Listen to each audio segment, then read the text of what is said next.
From the day Adaku entered Okosisi's house, her life changed into something she never imagined. Whatever little hope she had left faded quickly. Okosisi did not treat her like a wife. He did not treat her like a human being. He treated her like a slave who had no feelings, no rest, and no voice. The first morning in his house, Adaku woke up before the sun. She was confused and scared. She did not know what to do or where to go. She stood quietly, waiting. Okosisi came out and looked at her from head to toe. "Why are you standing there like a lost goat?" he asked harshly. I do not know what you want me to do," Adaku replied softly. "Walk," he said. "That is what you are here for." That was how her days began. Adaku walked from morning till night. She swept the compound, fetched water, cooked food, washed clothes, cleaned the house, and worked on the farm. There was no rest. Even when her body ached, she continued. Even when her head spun, she continued. If she slowed down, Okosisi shouted. If she complained, he punished her. "Are you tired already?" he would ask mockingly. "You have not even started walking." Sometimes she walked until her hide was sore and her back burned with pain.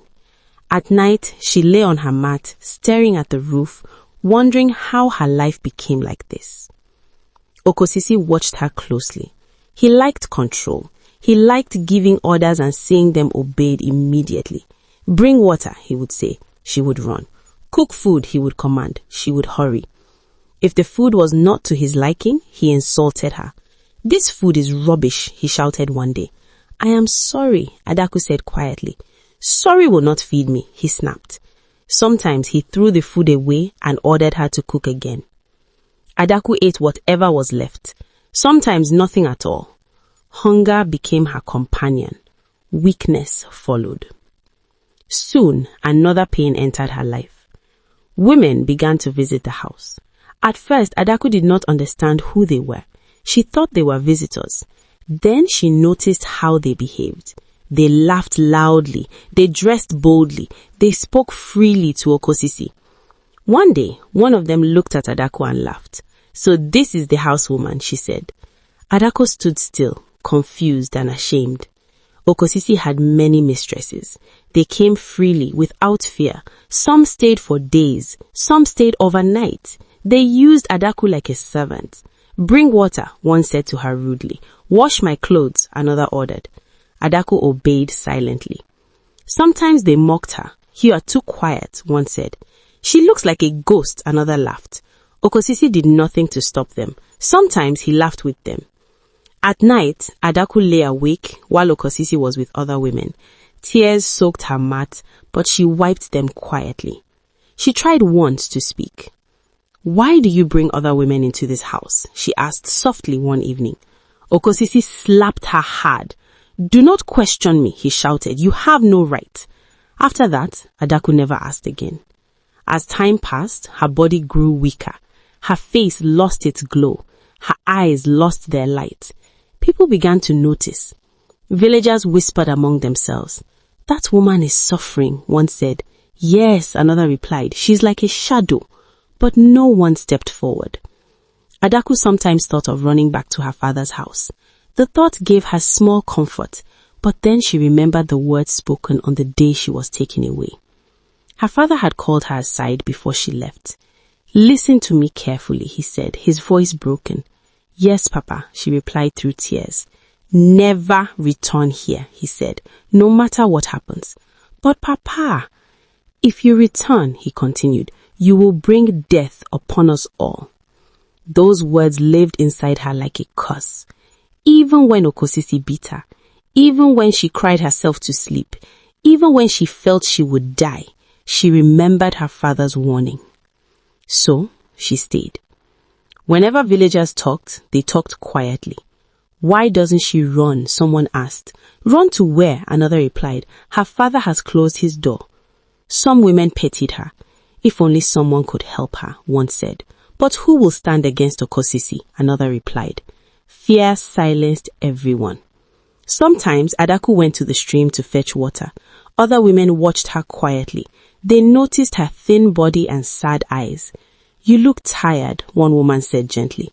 I am fine, Adaku replied. She always said she was fine, even when she was breaking inside. Children noticed too. Why is she always quiet? One asked. Because talking brings trouble, another replied, repeating what adults said. Okosi enjoyed her silence. She knows her place, he told people proudly. Adaku became used to pain. Pain became normal. She learned to hide her feelings. She learned to endure insults. She learned to survive without hope. Years passed. Mistresses came and went. Work never ended. Fear remained. Villagers continued to gossip. That man is wicked, one said. Yes, another replied, but he is powerful. No one helped. No one intervened. No one saved her. Adaku lived a life of slavery in a house she could not escape. She was bound by fear, by threats, by silence, and by a past that closed every door behind her. And that was how her life continued. Endless work, endless pain, endless humiliation, while people talked, watched, and turned away, and Okosi ruled her life without mercy until her suffering became part of the village's quiet, accepted story. After hearing everything her mother said, Asama felt like her heart had been pulled out of her chest. The truth was heavier than she imagined. It sat on her chest like a stone, making it hard to breathe. She stared at her mother's face, saying it differently now. Every wrinkle, every tired look, every sigh suddenly made sense. For a long time, Asama did not speak. Her mouth was open slightly, but no words came out. Tears filled her eyes slowly, then spilled over. She tried to wipe them away, but more came. Soon, her whole body was shaking as she cried. Adaku watched her daughter quietly. She did not rush to stop her tears. She knew the crying had to come. She knew the truth had finally found its way into Asama's heart. Asama covered her face with both hands and cried loudly. It was not a small cry. It was deep and painful, like something tearing from inside her. She cried for her mother. She cried for the young girl her mother once was. She cried for the life that had been stolen. Mama, Asama finally called, her voice breaking. Adaku moved closer and placed her hand gently on Asama's back. I am here, she said softly. Asama lifted her head and looked at her mother through tears. All these years, she cried, all these years you have been carrying this alone. Adaku nodded slowly. Yes. Asama shook her head again and again. It is not fair. None of this is fair. Adaku sighed. Life did not ask me what I wanted. Asama cried harder.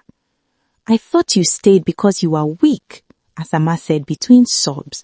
I am sorry, Mama. I did not know. Adaku's eyes filled with tears too. You did not know, and I did not want you to know so soon. Asama crawled closer and held her mother tightly. She wrapped her arms around her as if afraid she would disappear. I am so sorry, Asama kept saying. I am so sorry. Adaku hugged her back. Her hands trembled slightly, but she held on. You have nothing to be sorry for. You are my child. They stayed like that for a long time, holding each other, crying together. The silence around them was thick, but it was not empty. It was full of shared pain. After some time, Asama wiped her face and sat up. Her eyes were red, but there was something new in them, something strong. Mama, she said quietly. Yes, my child? I promise you something. Adaku looked at her carefully. What is it? Asama took a deep breath. Her chest still hurt, but her voice was firm. I promise you that this pain will not last forever. Adaku looked away slowly. Do not promise what you cannot control. Asama shook her head. I know I am young, I know I am small, but I promise. Adaku turned to her. Life is hard, my daughter. I know, but I will not allow this to be the end of your story. Adaku's heart trembled. She had heard promises before. Life had broken many of them. Asama, she said softly, do not put this burden on yourself. Asama moved closer again. I want it, Mama. Adaku studied her daughter's face. She saw tears, she saw pain, but she also saw fire. How? Adaku asked. How will things be better? Asama shook her head. I do not know yet. Adaku gave a sad smile. Then why promise? Because hope is all we have right now. Those words made Adaku swallow hard. Asama continued. I cannot change the past. I cannot undo what happened to you. But I promise you that I will not live quietly while you suffer. Adaku's eyes widened slightly. Be careful. I will be careful, Asama said, but I will not be silent forever. Adaku placed her hand on Asama's cheek. Silence kept me alive. I know, Asama replied gently, but silence is also killing you. Adaku closed her eyes. Asama held her mother's hands. They were rough from years of work. They felt tired. Look at your hands, Asama said. They have done too much. Adaku tried to smile. Hands are meant to work. They are also meant to rest. Adaku said nothing. Asama continued. One day, Mama, you will wake up without fear. Adaku laughed sadly. Fear has lived with me too long. Then we will send it away, Asama said. Adaku looked at her sharply. Do not speak carelessly. I am not careless. I am hopeful. Hope. That word felt strange to Adaku. Asama rested her head on her mother's shoulder. I promise you, she said again, softer this time. Things will be better. Adaku closed her eyes. A tear slipped out. Do not let hope destroy you, she whispered. Asama lifted her head. Hope will save me. Adaku wanted to argue, but she could not. Something in Asama's voice stopped her. They sat quietly again. The sun moved slowly. Shadows shifted. Mama, Asama said after a while, why did you never tell me before? Adaku sighed. I wanted to protect you. From what? Asama asked. From anger, Adaku replied. From hatred. From doing something dangerous. Asama nodded slowly. I understand. Adaku added, I did not want you to hate your father. Asama looked down. I do not know how I feel right now. That is okay, Adaku said. Asama clenched her fists. I know one thing. What? Adaku asked. I will never allow myself to be sold. Adaku's heart skipped. Do not say that loudly. I am not afraid of words, Asama replied. Adaku touched her lips gently. Words can bring danger. I know, Asama said, but some words need to be spoken. Adaku sighed deeply. You are brave. I learned from you, Asama said. Adaku shook her head. I survived. That is different. Asama smiled weakly. Survival is bravery too. They shared a small, sad smile. Asama then said, Mama, if I ever leave this house one day, it will be for both of us. Adaku felt fear rise in her chest. Do not plan escaping your heart. Asama replied calmly, I am planning freedom. Adaku looked at her daughter for a long time. She saw danger, yes, but she also saw light. Just promise me one thing, Adaku said. What is it? Asama asked. Promise me you will not rush into trouble. I promise, Asama replied. I will be wise. Adaku nodded slowly. Asama leaned into her mother again. I promise you, Mama, she whispered one last time.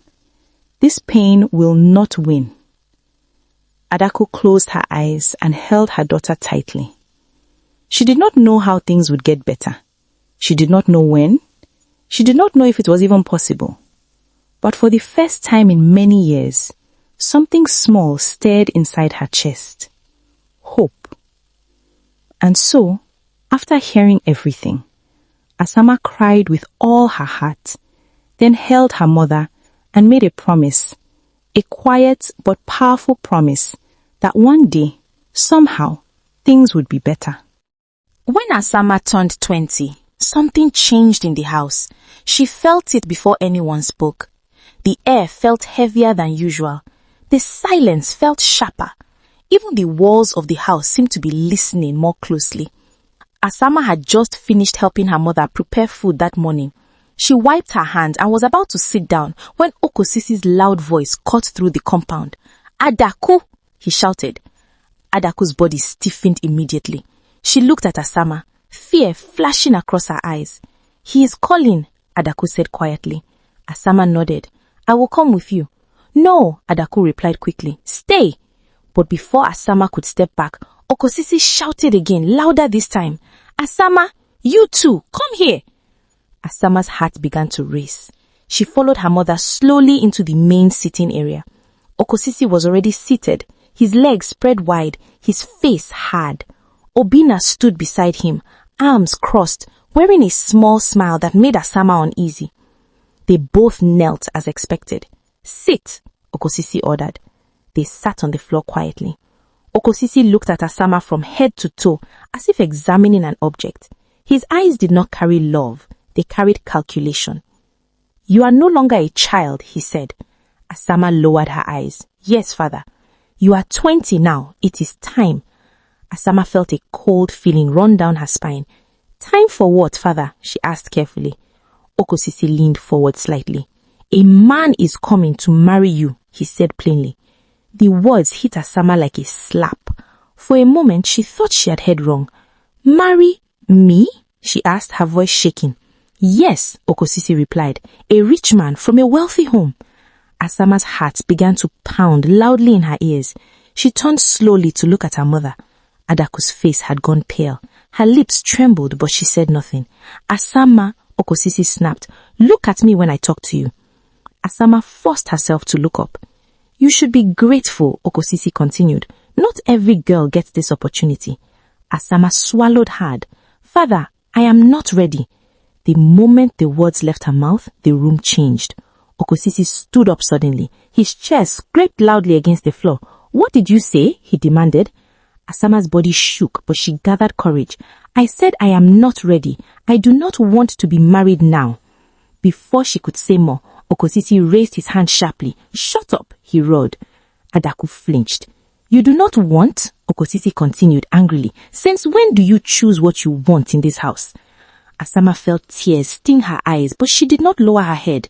"I want to finish growing. I want to..." Okosisi slammed his hand on the table. "I did not ask for your wishes. I am your father. I decide." Obina smiled wider. He nodded approvingly. "That is right, father. She is becoming stubborn." Asama turned to her brother in disbelief. "Obina, please," she whispered. "Do not call my name like that." Okosisi turned sharply toward Adaku. "And you," he shouted, "you have been filling her head with nonsense." Adaku quickly bowed her head. "No, my husband." "If she disobeys me," he continued, pointing at Asama, "you will suffer for it." Adaku's heart nearly stopped. "Please," she begged softly. "She is young." Okosisi laughed bitterly. "Was she too young to eat my food? Was she too young to live in my house?" Adaku said nothing. Tears rolled down her face silently. Asama stood up suddenly, unable to contain herself. "You cannot force me. I am not an object." The slap came fast. Okosisi slapped her hard across the face. The sound echoed through the compound. Asama fell back to the ground, shocked and dizzy. "Do not ever raise your voice at me again," Okosisi warned. "You are nothing without my word."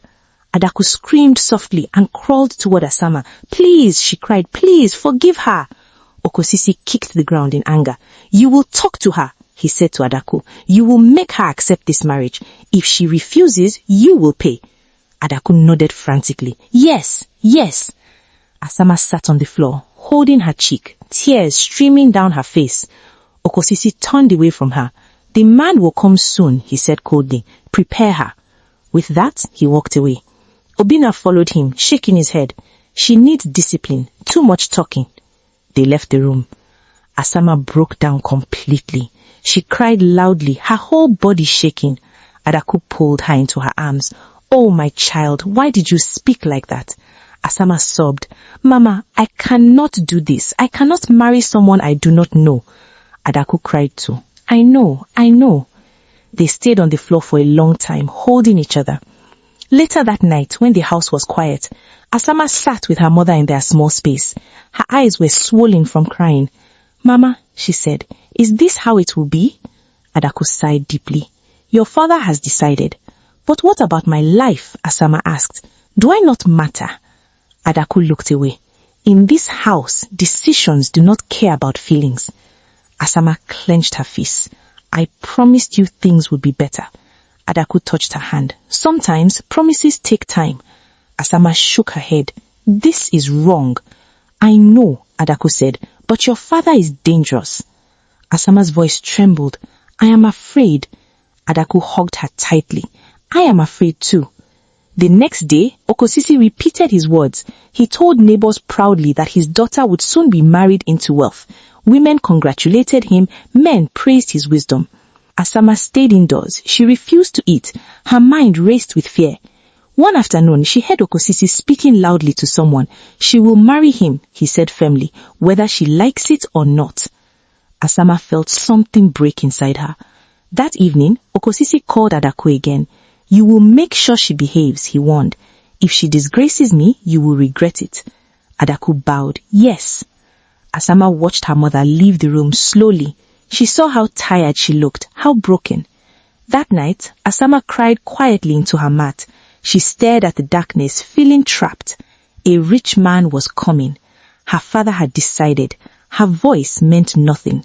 And just like that, without her consent, without her happiness being considered, Asama's future was being taken away, as Okosi announced the forced marriage, shut her up when she protested, and used threats against her mother to silence her completely. The day the old chief came was a day Asama would never forget.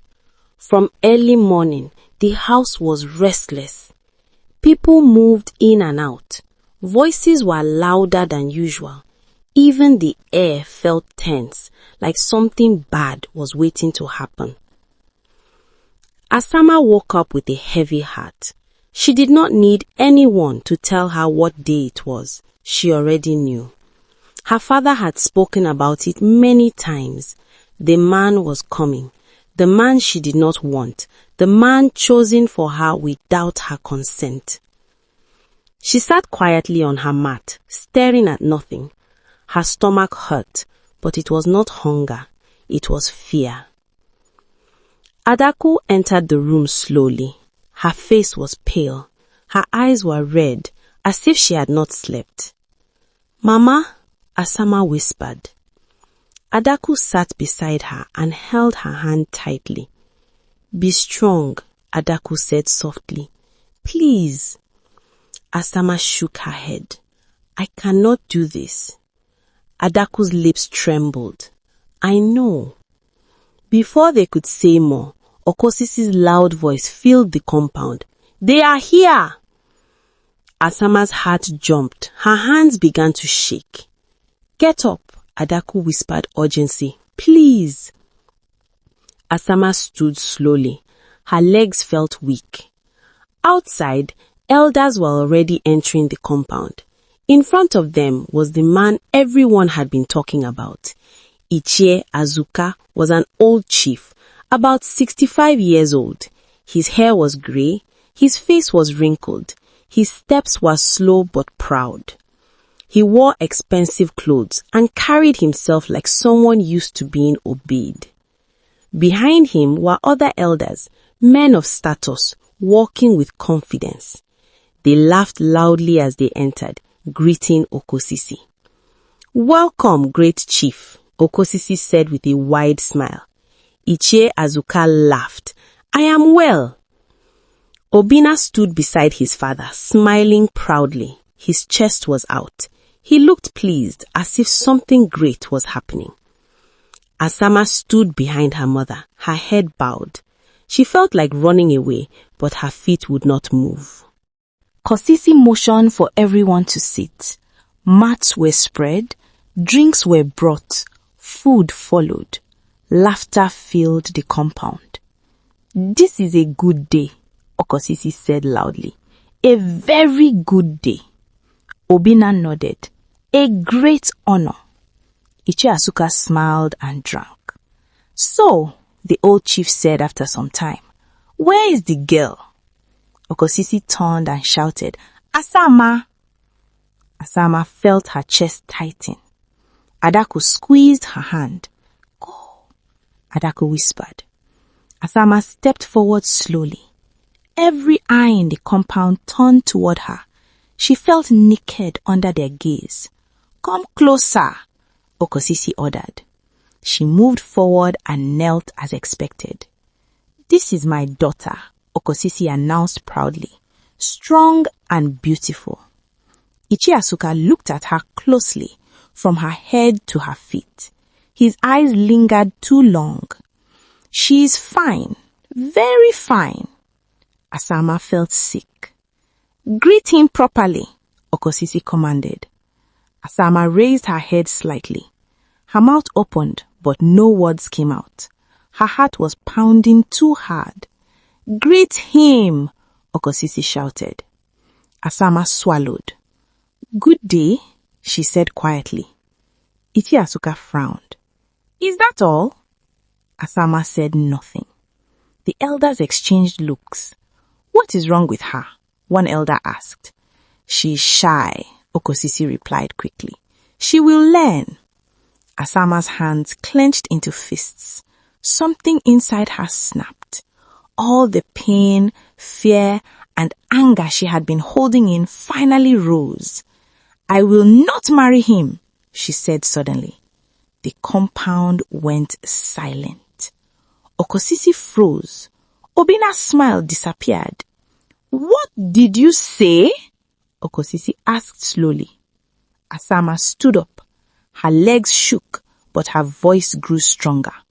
"I said I will not marry him. I refuse." A loud gasp filled the compound. Ichie Asuka's face darkened. He stood up slowly. "Do you know who you are talking to?" he asked angrily. Asama looked at him. "I know." "How dare you speak like this?" Ichie Asuka shouted. "Asama, shut up!" But it was too late. "I would not be sold," Asama said loudly. "I am not an object." Before anyone could stop him, Ichie Asuka raised his hand and slapped Asama hard across the face. The sound echoed. Asama staggered back, stunned. Her cheek burned. Tears filled her eyes, but anger burned hotter. "How dare you?" Adaku screamed. Asama's vision blurred. Something took over her. She pushed Ichie Asuka with all her strength. The old chief fell backward, landing heavily on the ground. Chaos erupted. "Hey! Hold her! Has she gone mad?" Elders jumped up. Some rushed to help Ichie Asuka. Others shouted angrily. Okosisi's face twisted with rage. "You useless girl," he shouted. Obina ran forward. "She has disgraced us." Adaku fell to her knees, crying loudly. Please forgive her." Ichie Asuka was helped up. His face was red with anger and shame.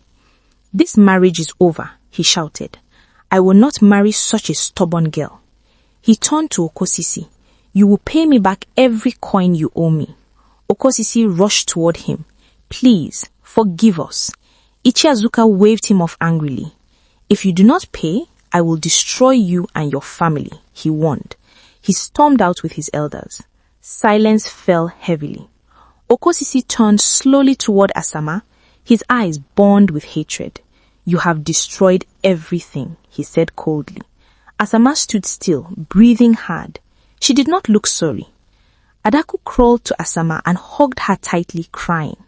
Obina stood beside his father, fists clenched, anger all over his face. "You will regret this," Okosisi said quietly. "I swear." Asama looked at him. "I would rather die." Those words hung in the air. And that was how the old chief came, how pride filled the house, how Asama refused the marriage, how a slap was returned with a push, and how chaos broke out, changing everything forever. Ichie Azuka left the compound in anger, his face dark with shame and rage. He did not look back.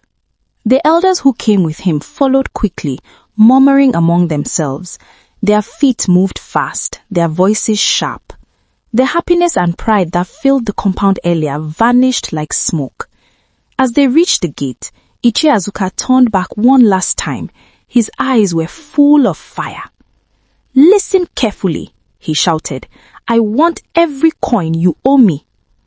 Okosisi rushed after him, fear now showing on his face. "Please," Okosisi begged, "let us talk calmly." Ichie Azuka laughed bitterly. "Calm? After this disgrace?" He pointed back toward the house. "If I do not get my money back, I will destroy you and everything you have." With that, he walked away. The elders followed him. Their voices faded as they left the compound. The moment they were gone, the compound fell into a heavy silence. It was the kind of silence that comes before a storm. No one moved. No one spoke. Even the birds seemed to stop singing. Okosisi stood in the middle of the compound, breathing hard. His chest rose and fell quickly. His fists were clenched tightly. His eyes were fixed on Asama. Asama stood where she was, her body still shaking from everything that had happened. Her cheek burned where Ichie Azuka slapped her.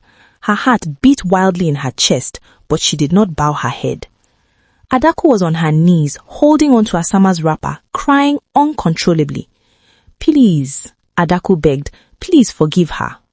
Obina moved closer to his father and stood firmly beside him. His face was hard. His eyes showed anger, not pity. Okosisi took a slow step toward Asama. "You," he said in a low, dangerous voice. Asama swallowed, but she did not move. "You have destroyed everything," Okosisi continued. "Everything I planned." Asama said nothing. "I brought a wealthy man, a man who would lift this family." Adaku cried louder. "Please, she did not mean it." Okosisi ignored her. "You embarrassed me," he said to Asama. "You embarrassed me in front of elders." Asama finally spoke, her voice shaking but clear. "I did not choose this. I did not want him." Okosisi's eyes widened with rage. "Shut up!" he screamed. He raised his hand as if to strike her, but Adaku quickly crawled in front of Asama and spread her arms. "Please," Adaku cried, "hit me instead." Okosisi stopped for a moment and laughed coldly. "Ha ha ha ha. You think this is your decision?" he asked. He turned back to Asama. "You think you have power?" he asked mockingly. "You are nothing." Obina nodded beside him. "She is stubborn," Obina said. "She needs to be taught a lesson." Asama looked at her brother in disbelief. "Obina," she whispered, "how can you say that?" Obina scoffed. "You brought this upon yourself." Adaku turned to Obina, tears streaming down her face. "She is your sister. Have mercy." Obina looked away. "She disrespected our father." Okosisi pointed a shaking finger at Asama. "Listen to me carefully," he said. "You have crossed a line." Asama's heart sank. "You will regret today for the rest of your life. I swear it." Adaku screamed again. "Please, she's my only daughter." Okosisi kicked the ground angrily. "If you were a good mother," he shouted at Adaku, "you would have taught her obedience." Adaku bowed her head lower, crying. Asama felt anger rise inside her. "Do not blame my mother," she said. "This is between you and me." Okosisi laughed loudly. "Ha ha ha! You dare speak again?" he shouted. He stepped closer to her until they were face to face. "If you ever disgrace me like this again," he said slowly, "I will kill you." The words fell like stones. Adaku screamed and clutched his leg. "No, no, please do not say that."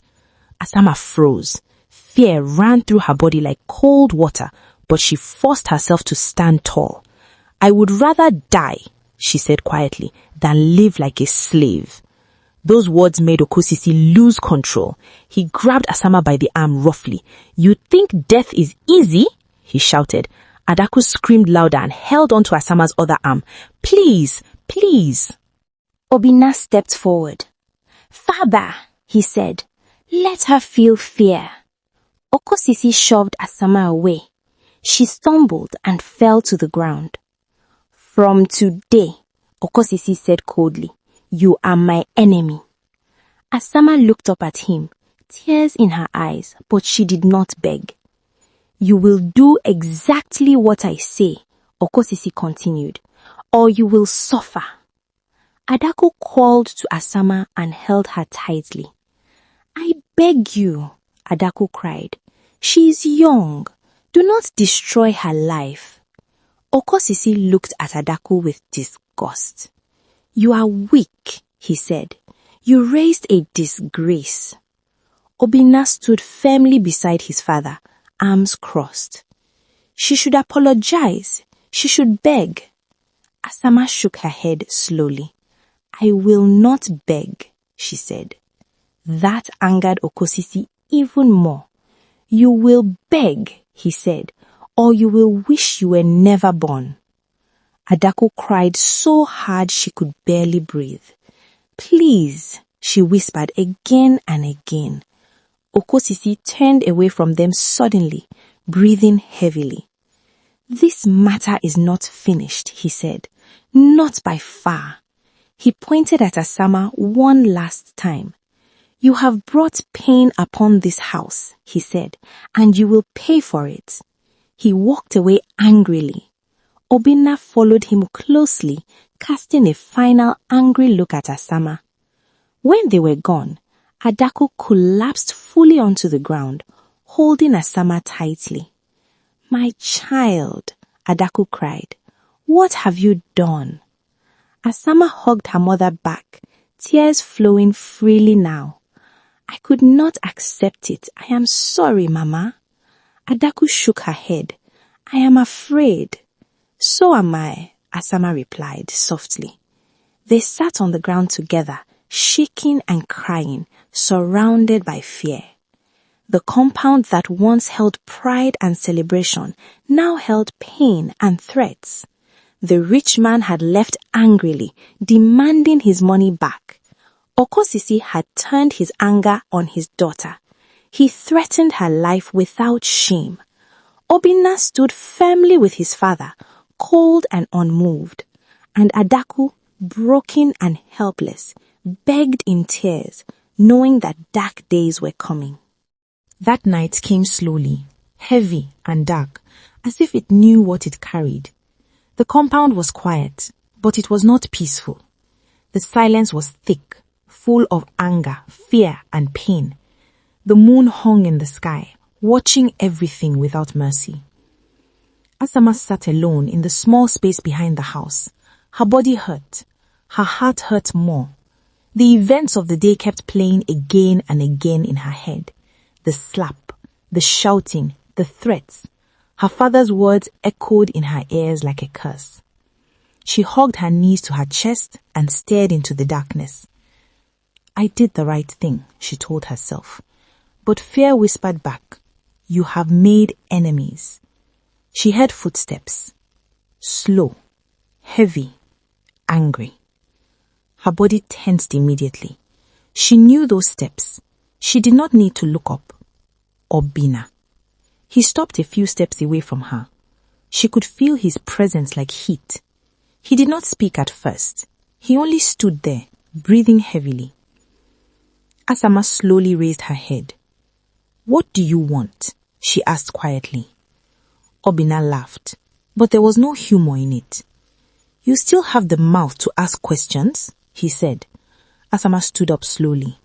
Her legs trembled, but she forced herself to stand. "I did nothing wrong," she said. Obina's face twisted in anger.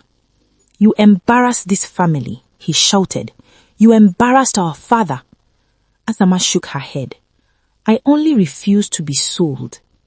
Before she finished the sentence, Obina rushed forward and slapped her hard. The sound cut through the night. Asama cried out and fell to the ground. "Shut up," Obina shouted. "You have talked too much already." Asama held her face, tears spilling from her eyes. "Why are you doing this?" she cried. Obina grabbed her roughly and pulled her up. "Because you are stubborn," he said. "Because you think you are something." He pushed her against the wall. "You are nothing," he spat. "Do you hear me? Nothing." Asama shook her head weakly. "I am a human being," she said softly. That angered him even more. He raised his hand again and hit her. Then again and again. Each blow carried his hatred, his pride, his father's teachings. "You think you are better than us?" he shouted as he beat her. "You think you can challenge father? You think you have a choice?" Asama cried loudly now. Her body curled in pain. "I just wanted freedom," she sobbed. "Freedom?" Obina laughed cruelly. "Women do not have freedom." He kicked her lightly as she lay on the ground. "You are useless. You are a disgrace. You should have accepted the marriage and kept your mouth shut." Asama tried to crawl away, but he grabbed her leg and pulled her back. "Look at you," he sneered, crying like a child. Her cries filled the night. "Mama! Mama!" Adaku heard the cry from inside the house. Her heart jumped. "That is Asama," she whispered in fear. She ran out immediately, her feet bare, her wrapper loose. When she saw what was happening, she screamed, "Stop! Please stop!" She rushed forward and threw herself between them. Obina raised his hand again, but Adaku held it tightly. "Please," Adaku cried. "Please, Obina." Obina tried to pull his hand free. "Move," he shouted. "She deserves it." Adaku shook her head desperately. "She is your sister," she cried. "Please." Asama lay on the ground, shaking and crying. Adaku dropped to her knees and covered Asama with her body. "Hit me instead," she begged. "Please." Obina froze for a moment. His chest rose and fell hard. "You are all weak," he said angrily. He looked down at them with disgust. "You made father angry. Now you will suffer." Adaku held Asama tightly, rocking her. "It is enough," Adaku cried. "You will kill her." Obina stepped back slowly. "She should learn," he said coldly. Asama looked up at him through swollen eyes. "You are just like him," she whispered. That sentence cut deep. Obina's eyes flashed with rage, but he said nothing. He turned away suddenly. "This is not over," he said as he walked away. "Not by far." His footsteps faded into the darkness. Adaku remained on the ground, holding Asama tightly. "My child, my child." Asama clung to her mother like a wounded animal. "I am sorry," she sobbed. "I am so sorry." Adaku shook her head. "No, it is not the one who is to be sorry." She gently touched Asama's bruises, crying as she did. "Does it hurt?" she asked weakly. "Yes, Mama." Adaku pulled her closer. "I am here," she whispered. "I am here." They stayed like that for a long time, holding each other in the dark. The night watched silently. The house remained still. Obina did not look back. He walked away without regret, without pity, without shame. And so that night, brother turned against sister.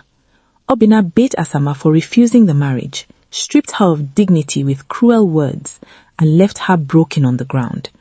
Adaku rushed in too late to stop the pain, but not too late to hold her daughter, while Obina walked in into the darkness, leaving wounds that went deeper than the body. That night did not end with sleep. Even when the moon moved across the sky and the compound became quiet again, fear stayed awake. Adaku and Asama lay together on the mat, but neither of them slept. Asama's body ached from the beating. Her face was swollen.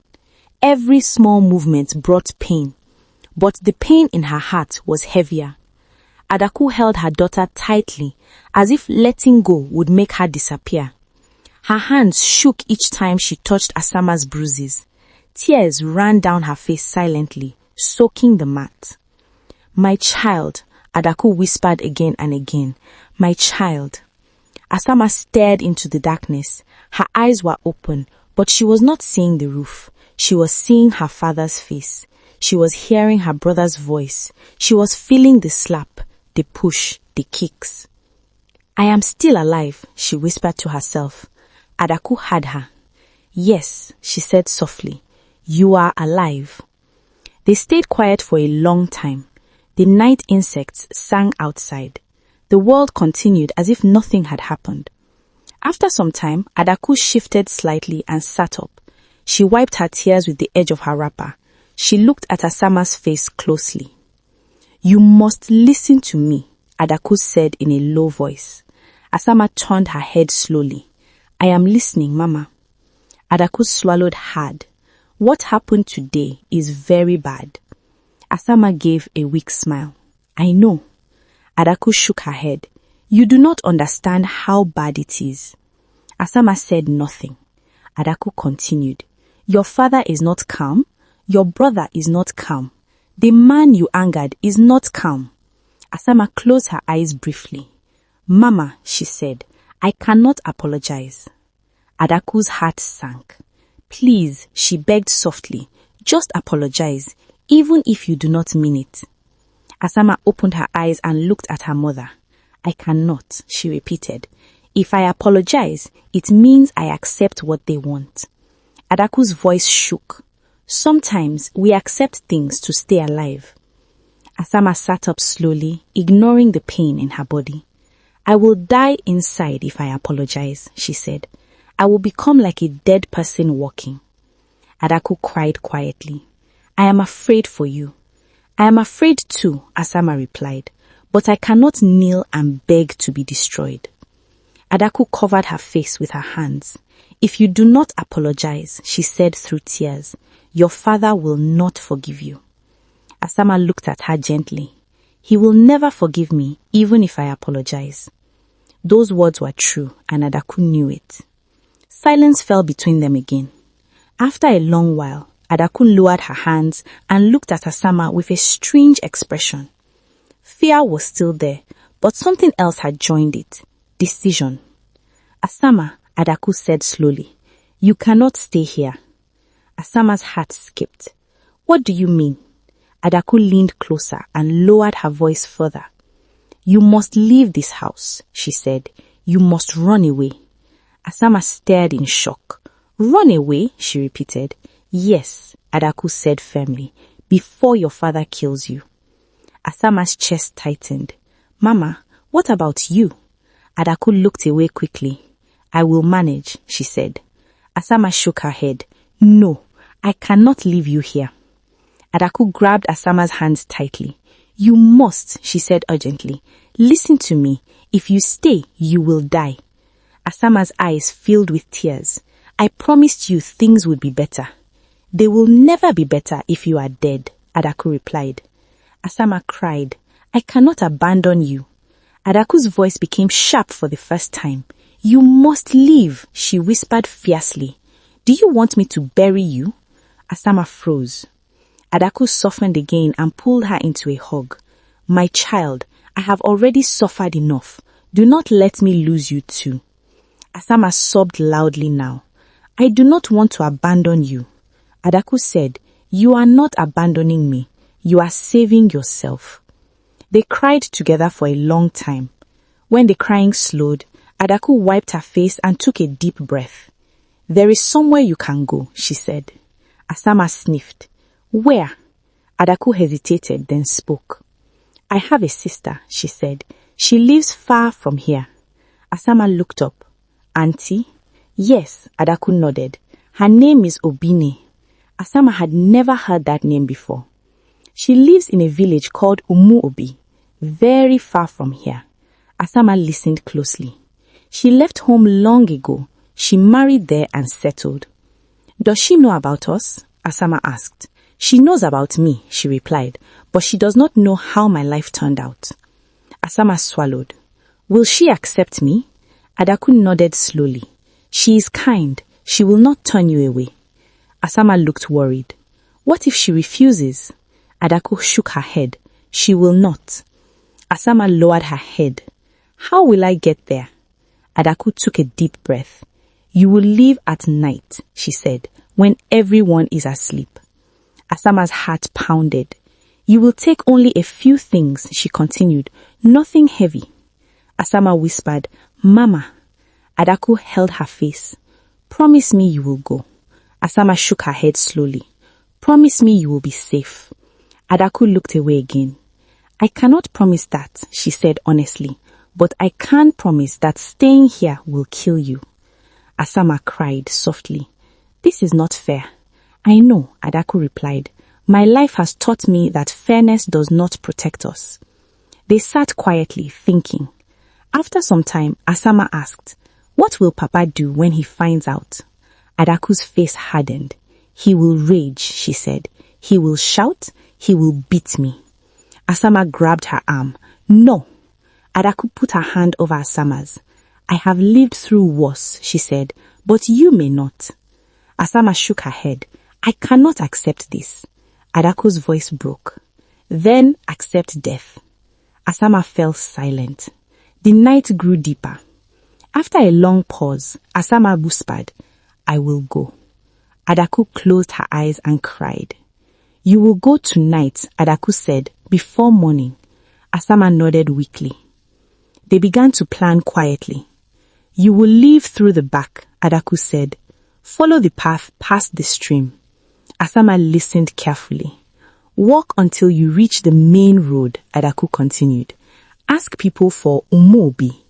Asama repeated it softly to remember. Adaku stood up slowly and went to a small corner. She brought out a small cloth bundle. This is all I can give you, she said, handing it to Asama. Asama opened it. Inside were a few clothes and some dried food. Asama cried again. Mama. Adaku touched her cheek gently. Be strong, she said, stronger than I was. Asama hugged her tightly. I will come back for you, she whispered. Adaku shook her head. Just leave. They stayed together until the house became completely quiet. When they were sure everyone was asleep, Adaku stood up. It is time, she whispered. Asama's legs trembled as she stood. They hugged one last time, long and tight. I love you, Adaku whispered. I love you too, Asama replied through tears. Asama picked up the small bundle and moved quietly towards the back of the compound. She stopped and looked back. Adaku stood there, watching, tears running freely. Go, Adaku whispered. And so, after begging Asama to apologize and failing, Adaku made the hardest decision of her life. She told her daughter to run away, to save herself.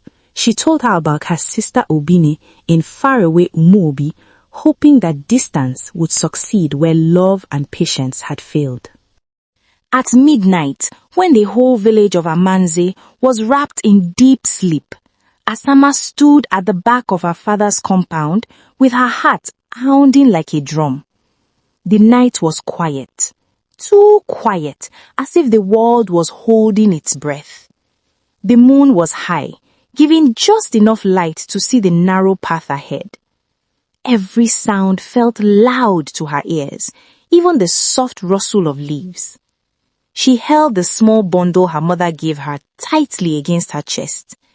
It was light, but to her it felt heavy, filled with fear, pain, and hope all at once. She turned her head slowly and looked back at the compound one last time. That was the house where she was born, the house where she laughed as a child, the house where fear later took over everything. Her eyes filled with tears. Mama, she whispered into the night. No answer came, but she knew her mother was awake somewhere inside, crying quietly, praying for her safety. That thought made Asama's chest ache even more. She wiped her face quickly with the back of her hand. I must go, she told herself. I must not stop. With that, she took her first step away from Amanze. Her feet moved slowly at first. She was afraid of making noise. She listened carefully after every step, afraid someone would shout her name or grab her from behind. But nothing happened. The village slept on, unaware that one of its daughters was slipping away in the darkness. Asama reached the narrow path that led past the stream. The ground was cold under her bare feet. Small stones pricked her skin, but she did not stop. Each step hurt, but she welcomed the pain. It reminded her that she was alive. As she walked, memories attacked her mind. Her father's angry face, her brother's cruel hands, her mother's tears. She bit her lip to stop herself from crying out loud. "Do not stop," she whispered again. "Do not stop." Soon, the quiet tears came. They rolled down her cheeks freely, but she did not slow down. She cried as she walked. She cried for her mother. She cried for the life she was leaving behind. She cried for the life she did not know awaited her. "I am sorry, Mama," she whispered between sobs. "I will survive. I promise." The path became wider as she moved farther from the village. The familiar sounds of Amanze faded. The smell of home disappeared. Everything around her felt strange now. Fear crept into her heart. What if someone sees me? What if they chase me? What if I get lost? Her legs trembled, but she forced them to move faster. She remembered her mother's voice in her head. Follow the path past the stream. Reach the main road. Ask for Umobi. Asama repeated those words softly like a prayer. The night felt endless. Time seemed to move slowly. Her legs began to ache badly. Her chest burned from breathing too fast. Sweat mixed with tears on her face. At one point, she stumbled and almost fell. She caught herself just in time and dropped to her knees, breathing hard. "I cannot stop," she told herself, though her body begged her to rest.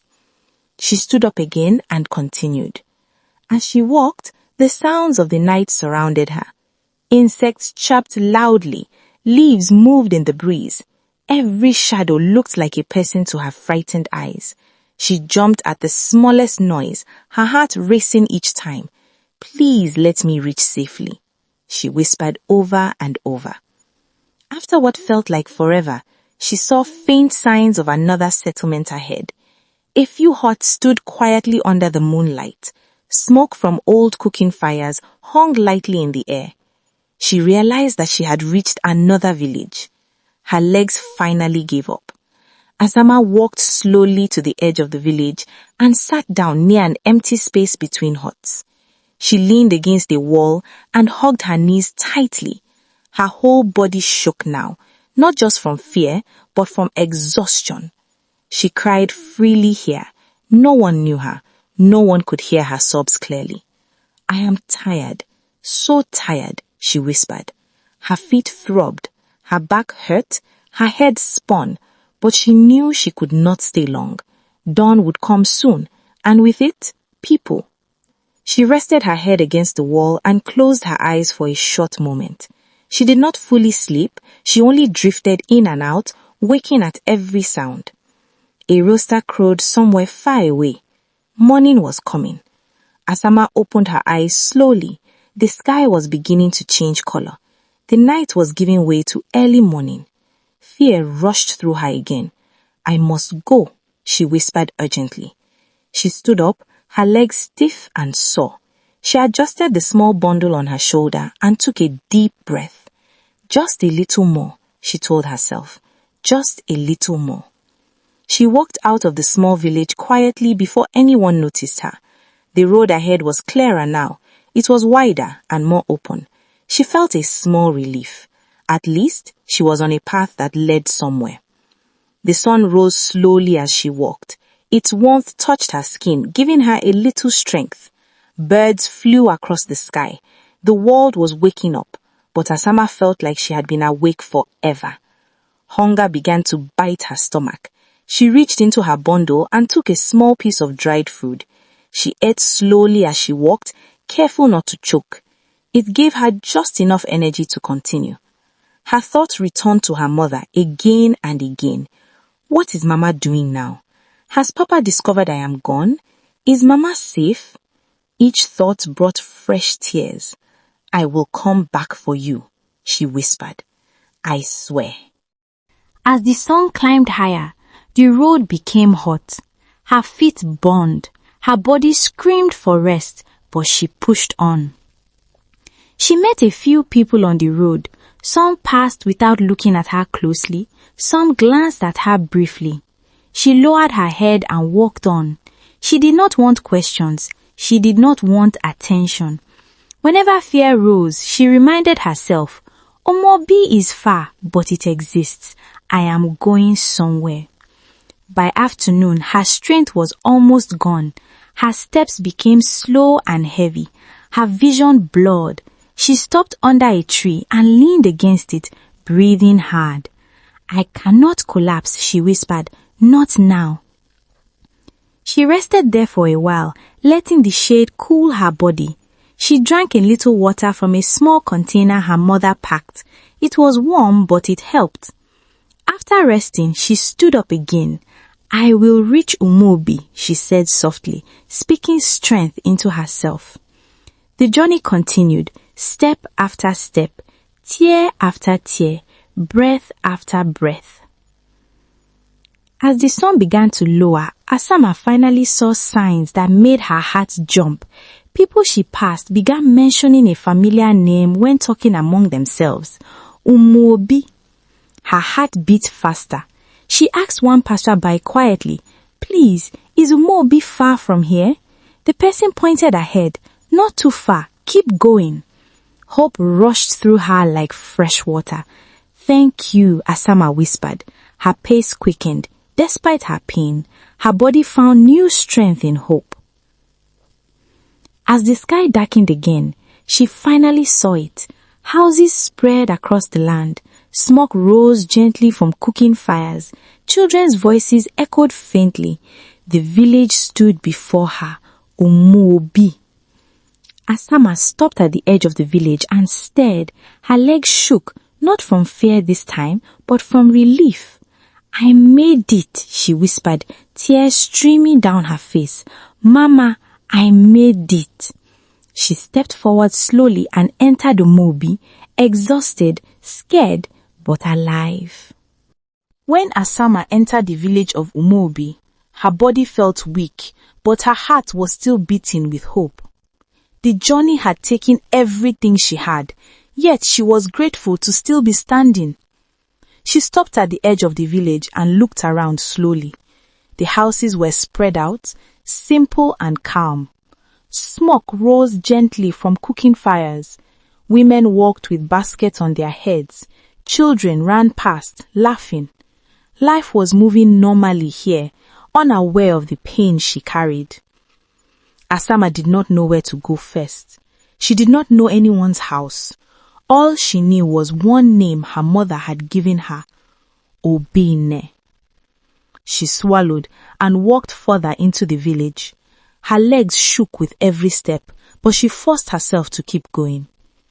She stopped the first woman she saw. Please, Asama said softly, do you know someone called Obina? The woman looked at her carefully from head to toe. Who are you? The woman asked. I am her niece, her sister's daughter. The woman's face changed. Her eyes softened. Oh, she said quietly. You did not hear? Asama's heart skipped. Hear what? She asked, fear creeping in. The woman hesitated. Obina died last year. The words hit Asama like a blow. For a moment she could not breathe. The ground felt like it was moving under her feet. Died? She whispered. Yes, the woman replied gently. She was sick for a long time. Asama felt tears rush to her eyes. She had carried hope all this way, only for it to break at the gate. I did not know, she said weakly. She left behind a daughter, an only child, the woman continued. Asama looked up quickly. Her daughter? Yes, the woman nodded. Her name is Amaka. Asama felt a small spark of hope return. "Please," she said quickly, "can you show me where she lives?" The woman studied her face again, then nodded. "Follow me," she said. They walked together through narrow paths until they reached a small compound. It was simple and quiet. The walls were old but clean. A young woman was sitting outside sorting vegetables into a basket. "Amaka," the woman called. The young woman looked up. She was in her early 20s. Her face was calm, but her eyes carried sadness, like someone who had known loss too early. "Yes," Amaka replied. "This girl is looking for your mother," the woman said softly. Amaka stood up slowly. "My mother?" she repeated. Asama stepped forward, her heart pounding. "I am Asama. My mother is Adaku. She is your mother's sister." Amaka's eyes widened. She stared at Asama in shock. "My aunt's daughter?" Asama nodded. "Yes." For a moment, Amaka said nothing. Then suddenly, tears filled her eyes. "You are family," she said softly. She walked forward and held Asama's hands. "I did not know you, but you are welcome." Asama broke down and cried openly. All the fear, pain, and exhaustion poured out at once. "I thought I had lost everything," she cried. Amaka pulled her into a hug. "You are not alone," she said. "Come inside." They went into the small house. Amaka brought water and food. "Eat slowly," she said kindly. "You are safe here." Asama ate with shaking hands. Every bite felt like life returning to her body. After eating, Asama told her story. She spoke slowly, carefully, from the beginning. She talked about her father, the forced marriage, the beatings, and her escape. Amaka listened quietly. Tears rolled down her face as she listened. "You have suffered too much," Asama said. Asama wiped her face. "I did not know your mother had died." Amaka nodded sadly. "She was my only parent. My father died when I was very small." Asama reached out and held her hand. "I am sorry." Amaka sighed. "Life has not been kind to us." That night, Asama slept deeply for a long while. The mat was simple, but it felt like a bed of peace. No shouting, no threats, just silence and safety. The next morning, Amaka woke Asama gently. "We have work to do," she said with a small smile. Asama sat up quickly. "I can help." Amaka nodded. "That is how we survive." They went to the farm together. It was not large, but it was enough for them to feed if they worked hard. Asama held the hoe and walked slowly at first. Her body was still healing, but she did not complain. "You can rest," Amaka said. "No," Asama replied. "I want to walk." Day by day they walked together. They cleared weeds. They planted crops. They fetched water. They cooked together. They laughed sometimes, quietly, carefully. At the market, they sold vegetables and small goods. Asama learned quickly. She watched how Amaka talked to customers. "Speak kindly," Amaka said. "People return when they feel respected." Asama nodded. She enjoyed the market. It was busy, but not cruel. At night, they talked. "My mother used to tell me stories," Amaka said. "My mother rarely had time to rest," Asama replied. They shared pain and memories. Slowly, trust grew between them. Weeks passed. Asama's body grew stronger. Her face slowly regained color. Her eyes began to shine again. "You are changing," Amaka said one morning. Asama smiled faintly. "I am healing." "You can stay as long as you want," Amaka said firmly. Asama's eyes filled with tears. "Thank you." "We will survive together," Amaka added. And so, in Umobi, Asama found something she had never truly known before. A home without fear. A sister in pain and strength. A place where hard work brought food, not punishment. They walked together on the farm. They went to the market side by side. They shared laughter, stories, and silence. For the first time in her life, Asama felt safe. Back in Amanze, darkness did not wait long before it showed itself. The morning after Asama ran away, Okosisi woke up angry and restless. He walked around the compound like a wounded animal, his footsteps heavy, his breathing loud. Something felt wrong to him, and he hated that feeling more than anything. "Adaku!" he shouted. Adaku came out quickly. "Yes," she replied softly. Okosisi looked around sharply. His eyes moved from corner to corner. "Where is that girl?" he asked. Adaku lowered her head. "She is not around." Okosisi's face tightened. "What do you mean not around?" "She went out early," Adaku said, her voice shaking. Okosisi laughed, a short, ugly laugh. "Do you think I am a fool?" he asked. Adaku said nothing. Okosisi stormed into the small room where Asama usually slept. He looked around. The mat was there, but it looked untouched. The few clothes Asama owned were gone. Okosisi let out a loud roar. "She has run away!" he shouted. Adaku's knees weakened, but she forced herself to stand. "Tell me where she went," Okosisi demanded as he came back outside. "I do not know," Adaku replied quietly. The slap came without warning. It hit her so hard she fell to the ground. "You will tell me," Okosisi said coldly. Adaku lifted her head slowly. Blood filled her mouth, but she swallowed it back. "I do not know," she repeated. Okosisi grabbed her by the arm and pulled her up roughly. "You think you are protecting her? You think you are clever?" Adaku did not answer. Obina stood nearby, watching. His face was blank. He did not step forward. He did not speak. "Obina," Okosisi called. "Come here." Obina walked closer. "Your sister has disgraced me. Your mother helped her." Obina looked at Adaku briefly, then looked away. "She always causes trouble," Obina said. Adaku's heart broke, but she stayed silent. Okosisi nodded slowly. "Then she will pay." He dragged Adaku across the compound toward the far end of the village. People watched from a distance. Some whispered, some looked away. No one stopped him. "Where are you taking her?" a woman asked quietly. "Mind your business," Okosisi shouted. At the edge of the village stood an old hidden hut. It was far from other houses. Few people went there. It was a place forgotten by time. Okosisi pushed Adaku inside roughly. The hut was dark and smelt of damp earth. There was nothing inside except dirt and fear. "Please," Adaku whispered. "Please." Okosisi brought out heavy chains. The sound of metal echoed in the small hut. "You will stay here until you talk."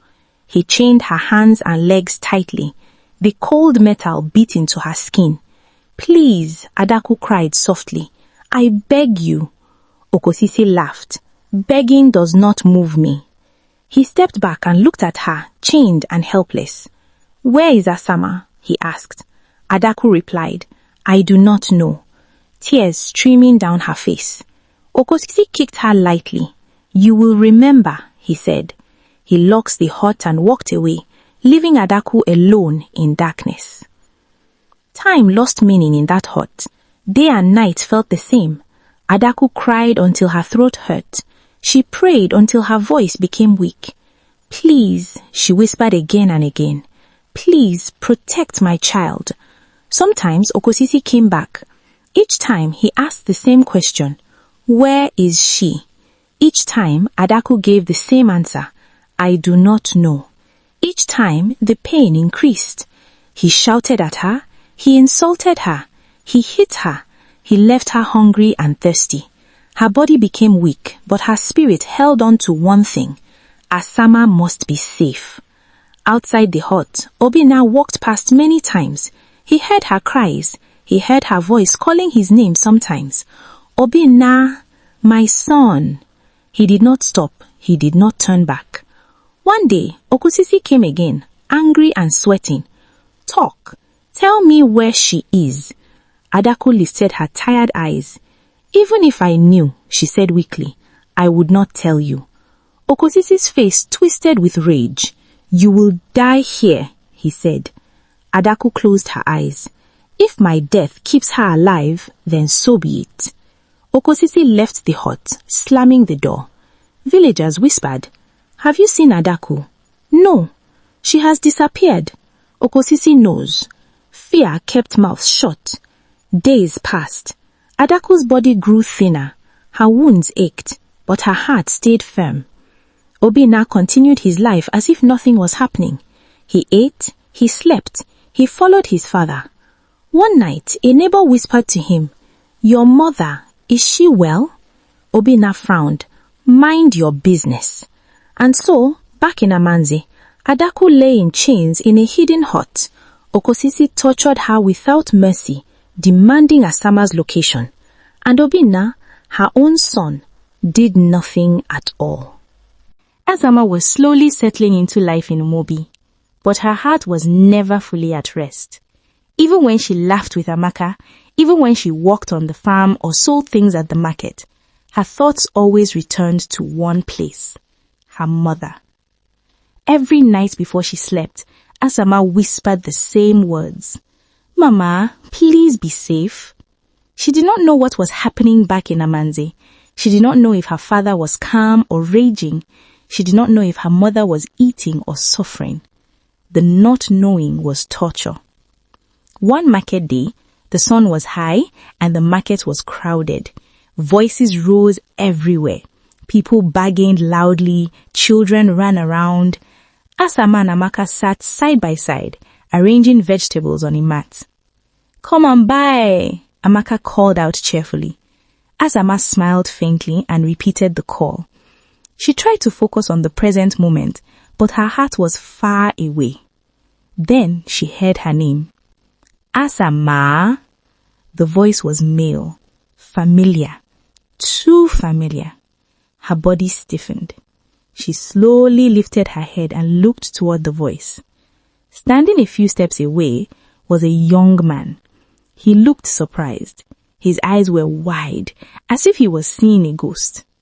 "Asama," he repeated. Her heart dropped into her stomach. She knew him. It was Izuchukwu, Obina's friend. Fear rushed through her like fire. Her first thought was to run. Her second thought was her mother. Amaka noticed her change in her face. "Do you know him?" Amaka whispered. Asama swallowed hard. "Yes." Izuchukwu stepped closer, lowering his voice. "I thought you were dead," he said quietly. Asama stood up slowly, her hands shaking. "Please," she said urgently, "do not shout my name." Izuchukwu frowned. "Why?" Asama looked around quickly. People were busy. No one was paying attention. "Please," she repeated, her eyes filling with tears. "Do not tell anyone you saw me." Izuchukwu's expression changed, confusion mixed with concern. "Asama," he said, "what is going on?" Asama looked at Amaka briefly, then back at him. "Please," she said again, "if you tell my father or my brother, they will kill me." Those words shocked him. "Kill you?" he whispered. "Why?" Asama could not hold it anymore. Tears spilled from her eyes. "I ran away," she said. "I had no choice." People were beginning to glance at them now, noticing the tension. Asama panicked. "Please," she said quickly, "let us talk somewhere else." Izuchukwu nodded immediately. "Yes, come." They moved to a quiet corner of the market, behind some stalls where it was less noisy. Amaka followed closely, worry written all over her face. As soon as they stopped, Asama fell to her knees, grabbing Izuchukwu's leg. "Please," she cried, "I beg you, do not tell Obina, do not tell my father." Izuchukwu was shocked. "Stand up," he said quickly. "Why are you kneeling?" Asama shook her head, crying harder. "If they find me, I am dead. Please." Amaka gasped softly. Izuchukwu helped Asama up gently. "I will not say anything," he said slowly. "First, calm down." Asama wiped her tears, breathing hard. "I swear," Izuchukwu continued, "I will not tell them." Asama searched his face, looking for lies. She saw none. Thank you, she whispered. Izuchukwu sighed heavily. Umobi is my mother's village. I came to see my grandparents. Asama nodded slowly. They stood quietly for a moment. Then Izuchukwu spoke again, his voice low. Asama, your mother. Asama's heart jumped. What about my mother? She asked quickly. Izuchukwu looked away briefly, then back at her. She's in chains, he said quietly. The world stopped. What? Asama whispered. Your father chained her. He locked her in a hut at the far end of Amanzi. Asama's legs gave way. Amaka quickly held her. No, Asama cried. No, Mama. Tears poured freely now. She did not tell him where you went, Izuchukwu continued. So he is punishing her. Asama sobbed uncontrollably. This is my fault, she cried. I should not have left her. Amaka held her tightly. This is not your fault, Amaka said firmly. Asama shook her head violently. She's suffering because of me. Izuchukwu spoke again. Obina told me, he said, like it was nothing. Asama felt anger rise through her tears. He did nothing, she asked. Izuchukwu shook his head. Nothing. Asama clenched her fists. I cannot stay here, she said suddenly. I have to save her. Amaka looked at her in shock. How? Amaka asked. I do not know, she replied, but I cannot eat, sleep, or breathe knowing she is chained. Izuchukwu frowned deeply. This is dangerous, he said. Your father is not someone to play with. I don't care, Asama replied. She is my mother. Silence fell between them. After a moment, Amaka spoke. If we are to do this, she said carefully, we must think. Izuchukwu nodded. Yes. They left the market early that day and returned to Amaka's hut. Inside, they sat on the floor, facing each other. Asama told everything again, from the first marriage to her escape. Izuchukwu listened closely. Amaka listened too, her face growing darker with every word. When Asama finished, Amaka spoke first. We cannot go openly, she said. That will get us killed. Izuchukwu nodded. Your father has eyes everywhere. Asama hugged her knees. Then what do we do? She asked desperately. Amaka thought for a long time. Your brother, she said slowly. Asama looked up sharply. Obina? Yes, Amaka replied. But he trusts Izuchukwu, she said, looking at him. Izuchukwu sighed heavily. We are friends, he admitted. Then we use that, Amaka said. Izuchukwu looked uneasy. This is risky. Everything about this is risky, Asama replied. But my mother will die if we do nothing. Izuchukwu rubbed his face with his hands. What are you thinking? He asked Amaka. You get close to Obina, you find a way to get the key to the chains. Izuchukwu's eyes widened. How? Drink with him, Amaka replied. Talk. Pretend. Izuchukwu shook his head. If he suspects me. He won't, Amaka said. He trusts you. Asama looked at Izuchukwu with pleading eyes. Please, she said softly, help me save my mother. Izuchukwu looked at her for a long time. He saw pain, he saw strength, he saw desperation. Okosi does not forgive, he said slowly. If he catches us. I know, Asama replied, but I will die inside if I do nothing. Silence stretched again. Finally, Izuchukwu exhaled deeply.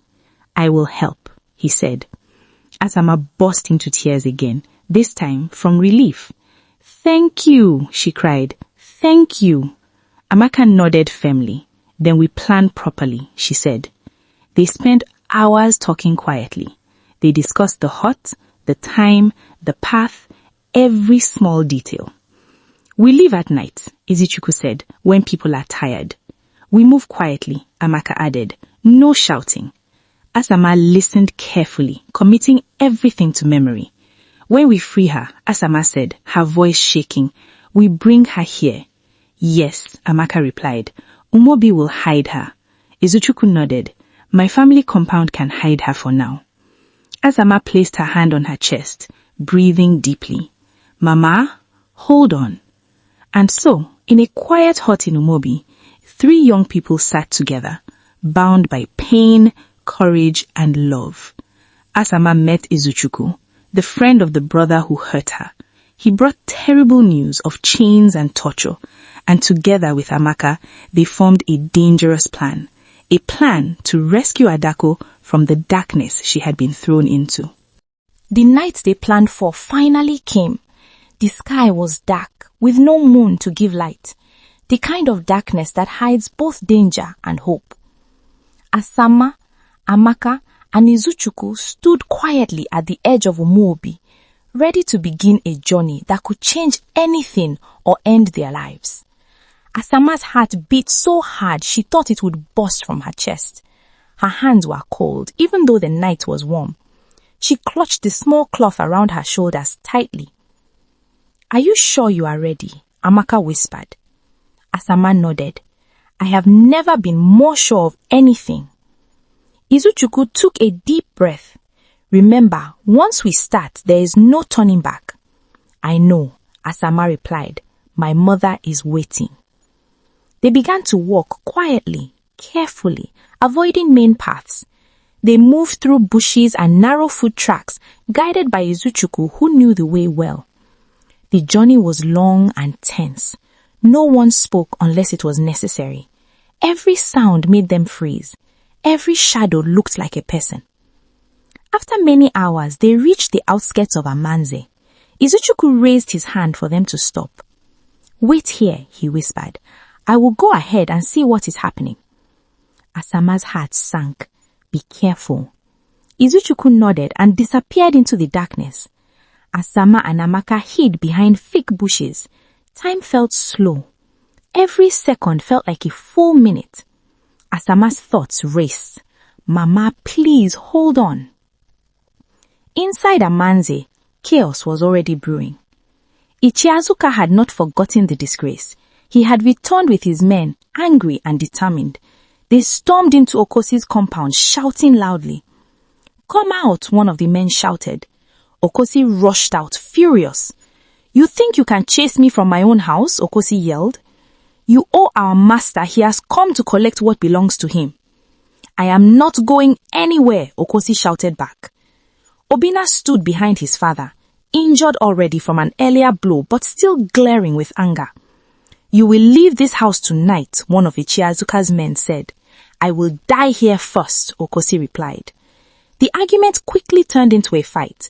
Voices rose, fists flew, sticks were lifted. The sound of blows filled the compound. Izuchukwu hid behind a wall, watching carefully. His heart pounded. He saw Okosi fighting wildly, shouting insults. He saw Ichiazuka's men pushing forward, angry and determined. In the middle of the chaos, Okosi fell hard to the ground after being hit. Obina screamed and rushed toward him, but was struck again and fell too. People screamed. Neighbors peeped from afar, but did not come close. Seeing his chance, Izuchukwu moved quietly. He slipped into the compound while everyone's attention was on the fight. He searched quickly, moving from one corner to another. "Where are the keys?" he whispered to himself. He overturned small containers, checked shelves, his hands shaking. Then he saw them, a bunch of keys tied together with a thick rope. Relief flooded his body. He grabbed the keys and ran quietly, keeping low, his heart racing. When he reached the bushes where Asama and Amaka waited, Asama rushed to him. "Did you get them?" she whispered urgently. Izuchukwu held up the keys. "Yes." Asama covered her mouth to stop herself from crying out. "Thank you," she whispered. "There is no time," Izuchukwu said. "Follow me." They moved quickly toward the far end of the village, where the hidden hut stood. The path was dark and rough. Asama almost tripped several times, but Amaka held her steady. When they reached the hut, Asama froze. "Mama," she whispered. Izuchukwu unlocked the door quickly. The door creaked open. Inside, Adaku lay on the ground, weak, chained, barely moving. "Mama!" Asama cried softly and rushed forward. Adaku opened her eyes slowly. At first, she thought she was dreaming. "Asama?" she whispered faintly. "Yes, Mama, it is me," Asama cried, holding her tightly. Amaka knelt beside them, tears streaming down her face. Izuchukwu quickly walked on the chains, his hands shaking as he tried different keys. "Hurry," Amaka whispered. Finally, the chains fell off with a heavy sound. Adaku cried weakly as feeling returned to her limbs. "We have to go now," Izuchukwu said urgently. He lifted Adaku carefully on his back. She was very light, too light. Asama grabbed her mother's hand. "I am here," she kept saying. "I am here." They moved quickly out of Amanze, avoiding the main paths. Behind them, the village was still loud with confusion and fighting. They did not stop until they were far away. When they finally reached Izuchukwu's family compound, he hid them inside his small hut. He knew herbs and basic medicine. He prepared them quickly and gave Adaku something to drink. Asama stayed awake all night, holding her mother, crying quietly. By morning, Adaku opened her eyes fully. "My daughter," she whispered. Asama smiled through tears. "You are safe." Later that day, news spread quickly.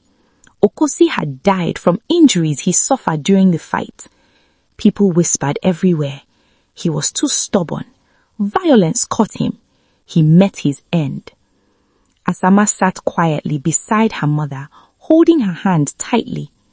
Okosi was gone. Chains were broken. Adaku was free. And though the pain of the past remained, a door had finally opened. A door called freedom. After the night of chaos, the world did not suddenly become peaceful. Pain does not disappear in one day. Fear does not leave at once. Healing comes slowly, step by step, like a child learning to walk. The news of Okosisi's death spread through Amansi like fire. Some people whispered in shock. Some shook their heads. Some said nothing at all. The man who once ruled with fear was gone. The house that once made people lower their voices stood quiet. But danger was not yet over. Ichi Azuka was still alive then, though badly shaken. He was furious. He felt disgraced twice. First by Asama's refusal, then by the fight that ruined everything. He wanted revenge. Obina knew this. Obina was in pain too. His body ached from the injuries he got during the fight. His pride was wounded. His father was dead. His world had fallen apart in one night. For the first time in his life, Obina was afraid. He moved from place to place, hiding, listening, watching. Everywhere he went, he heard the same thing. Ichiazuka is searching. He wants blood. He wants to finish what he started. Obina knew Ichiazuka was looking for Adaku and Asama. He knew that if the old chief found them, he would not spare them. One night, Obina sat alone, his head in his hands. His father's voice echoed in his mind. His sister's crying face haunted him. His mother's weak body in chains returned to him again and again. For the first time, guilt crushed him. "What have I done?" he whispered. He remembered the night he beat Asama. He remembered calling her nothing. He remembered his mother begging while he stood and did nothing. Tears filled his eyes. "I became him," he whispered bitterly. That night, Obina made a decision. If Ichiazuka was the last chain tying their family to danger, then that chain had to be broken. Ichiazuka slept heavily, confident in his power. He believed fear protected him. He did not expect Obina. Obina entered quietly like a shadow. His heart beat hard, but his mind was clear. He did not speak. He did not shout. When the moment came, he acted. By morning, Ichiazuka was dead. People woke up to the news with fear and confusion.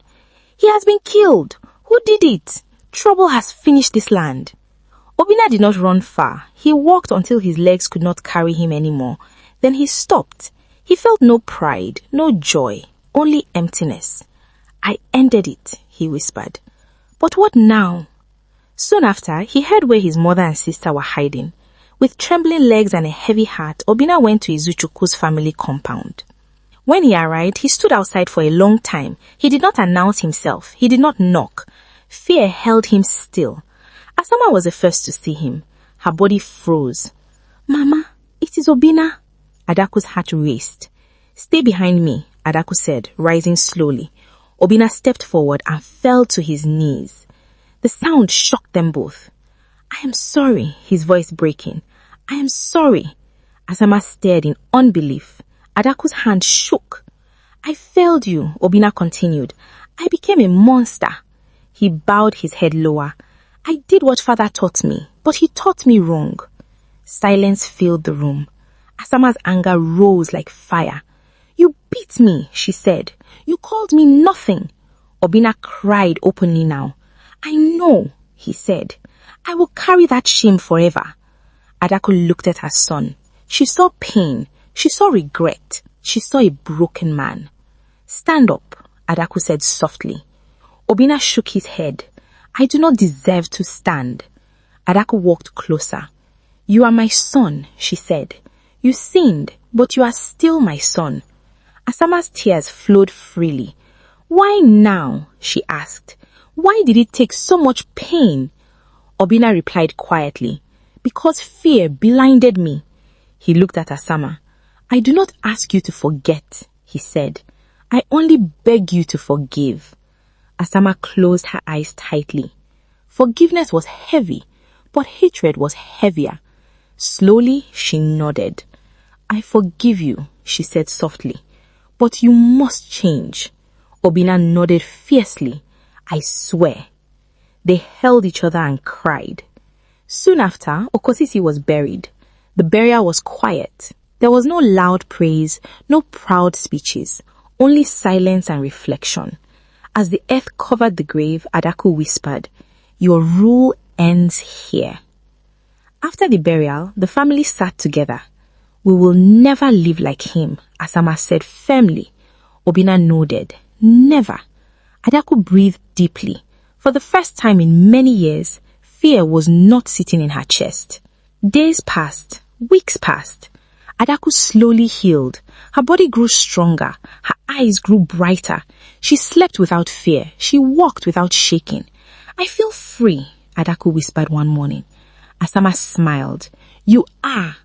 When the time came, Asama returned to Umuchoku with Amaka. They hugged Adaku tightly. I will visit, Asama promised. I know, Adaku replied. In Umuchoku, life continued. Farming, market, laughter, quiet nights. Adaku lived without fear. Asama lived with purpose. Amaka lived with family. Obina lived with repentance. And slowly, very slowly, life healed. This story teaches that power without kindness destroys everyone, including the one who holds it, and that silence forced by fear can keep a person alive, but also steal their happiness and dignity. It shows how greed, pride, and control can turn a home into a prison, how abuse passed from one generation to another can poison hearts, and how a society that watches suffering without helping becomes part of the cruelty. It also teaches that courage is not always loud. Sometimes it is the quiet decision to refuse evil, to run from danger, or to protect another at great cost. Love between a mother and child can survive chains, distance, and pain, and true family is proven through sacrifice, not blood alone. The story reminds us that no one is born to be a slave, that every human life has value, and that even after deep darkness, a new beginning is possible when truth, bravery, and compassion finally take root. Thank you so much for watching. Your love and support mean everything to me. If this story inspired you, please give it a thumbs up and share it with your loved ones to spread the inspiration. I'd also love to hear your thoughts. Feel free to share them in the comments below. And don't forget to subscribe to the channel for more interesting African stories. See you in the next video. Bye.